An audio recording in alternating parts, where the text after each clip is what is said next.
Saturday show, and we're back to Brazil, Uberlândia. And we have a card change here because it's no longer Shogun versus Jimmy Manuwa. It's now Shogun versus Ovince St. Preux. Which is very intriguing because OSP, he's one of those fighters that, is Jekyll and Hyde. You're not sure which fighter is going to show up for this fight, especially on short notice. And Shogun, he was already on the card, so it's not that short a notice. Well, it's still a different opponent, though. You're training for fighter A, then you're fighting fighter B. I mean, right, Shogun Rua fighting. It's not like he has to come up in weight or come down in weight. He's going to fight at the same weight he would have anyway. Yeah, but he wasn't training for Shogun when he first got the assignment. Right, but at the same time, you're fighting a legend. If they offer you that fight, you're over at St. Preux, are you going to say no? No. But you're fighting Shogun in Brazil. That's even more pressure. Of course, but honestly, I can't think of anybody else that would have been better prepared to take this fight than Ovince St. Preux. It's going to be a very intriguing fight, especially if this fight goes into later rounds, though. I think Shogun, with his age, do you think if it goes into the fourth and fifth round, do you think that this fight benefits OSP, or do you think Shogun wants to end this fight quickly? I'm not going to doubt Shogun's cardio. I know he's older, but I saw the guy go 5 rounds with Lyoto Machida, and that's a guy who wears people out. So that's true. So I don't think Shogun's cardio is really going to be a problem. I think it comes down to a stylistic battle and whose style will prevail. But who wins this fight? Well, I'm going to ask you to make your prediction first. I hate picking against Shogun in Brazil, but I'm going to go with OSP. You're that confident, even though he lost to Ryan Bader by decision. I think this is a fight where he has to prove himself that his back's against the wall, because if he has back-to-back losses against Shogun and Bader, it's not going to look good for OSP. He needs to win this fight. Yeah, it would not bode well for him in the rankings, let's put it that way, because he's already number 10.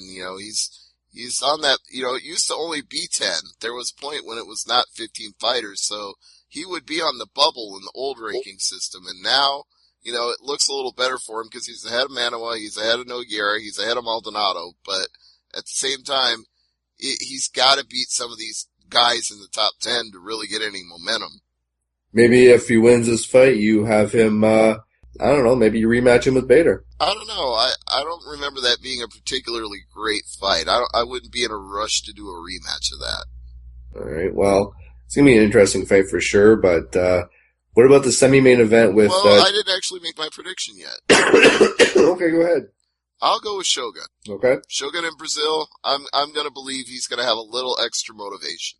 Co-main event, Ian McCall, former guest of the show.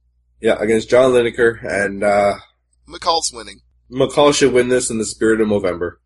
I think McCall wins just because he makes people miss him when they try to hit him. I've seen him do it so many times now that it's not even that McCall necessarily lands the better punch, it's that he makes you miss when you try to punch him. I want to see a post-fight interview with McCall. That's what I want to see, because he's very entertaining on the microphone. He is. Well, he was very entertaining on this show, so that's kind of a given.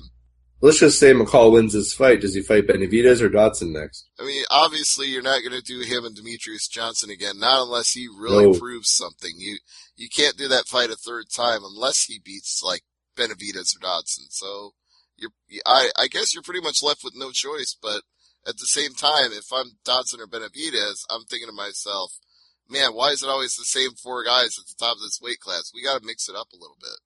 Exactly. Well, we'll see what happens there for sure. Lineker's a good fighter, though. I mean, him winning wouldn't be the biggest upset.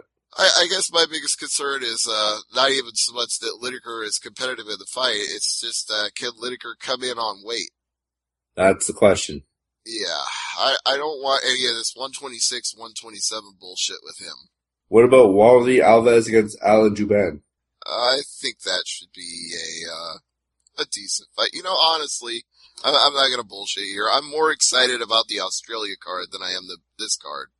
Yeah, it seems like after the top 2 fights, it's not a high-level card after those 2 fights. I mean, you got some names, but... Yeah, I mean, I like the main card. I like the top 2 fights on the main card, but you're really starting to stretch it here with, like Claudio Silva and Leon Edwards. I mean, it'll be a competitive fight. They wouldn't put it on the main card if it's not, but You like Juliana Lima, though. yeah, I do, and I'm sure that that'll be a good bout, but at the same time, it's like, then you get down to the prelims and you got, Charlie Brenneman. That's probably like the biggest name on the prelims here. Oh, yeah. No doubt about that. Wagner Silva on the Fight Pass at 7:30 kicks off the show against Colby Covington. Interesting fight to give on the Fight Pass. Well, I guess if there is a Diego Lima fight, I should give my respect to Diego for that. I'll look forward to his fight.